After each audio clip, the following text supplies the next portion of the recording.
امام حسین کی آپ کے اولاد میں سے بھائیوں میں سے 18 جوانان بنو ہاشم میں سے ایک فرد کے جسم پر خراش تک نہ آئی، یعنی یہ وہ 72 ہے تو وہ ڈھال بن گئے حسین کے بیٹوں کے سامنے، حسین کے بھائیوں کے سامنے۔ یہ ان کی وفا ہے، ان کا مقام، ان کا شرف، ان کی عزت، ان کی منزلت۔ پھر ثانی زارا ایھا الطیبون حانوا عن بنات رسول اللہ کے شب عاشور میں، یہ غیر معمولی بات ہے۔ یہ 72 ہے، ان کی عزت و شرف و مقام و مرتبہ ہے، یہاں تک کہ اس کے بعد جو میں نے پڑھا ہے مقاتل میں دیکھا ہے کہ روز عاشور آخری وقت میں سب سے آخر میں جو صحابی امام حسین کے شہید ہوئے یہ بشر بن عمرو،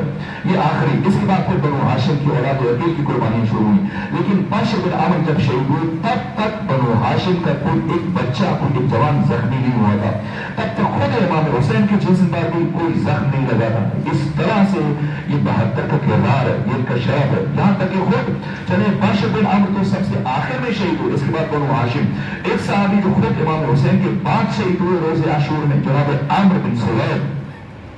یہ جناب عمرو بن سلیب کے جو زخمی ہوئے اور لاشوں کے نیچے اٹ گئے اور پھر بے ہوش ہو گئے پیاس کی وجہ سے، اور پھر جب آقا کی شہادت ہو چکی اس کے 2-3 گھنٹے کے بعد انہیں ہوش آیا، اور جب آنکھ کھلی اور جب ساری کیفیت کا ان کو علم ہوا کہ یہ ہو چکا ہے کربلا میں، تو اب گھر کو طرف چلے جاتے کہ چلو حسین تو شہید ہو گئے، جیسے جنگ احد میں جب یہ آواز بلند ہوئی تھی، ابلیس نے آواز بلند ہوئی کی تھی کہ پیغمبر گرامی اسلام قتل کر دیے، تو بہت سارے افراد بھاگے اور انہوں نے کہا کہ جب پیغمبر قتل ہوگا تو ہم زندہ رہ کے کیا کریں گے؟ یہ حسین ابن علی کیوں فرمانے شب عاشور کے انی لا اعلم صحابا اوفا من صحابی،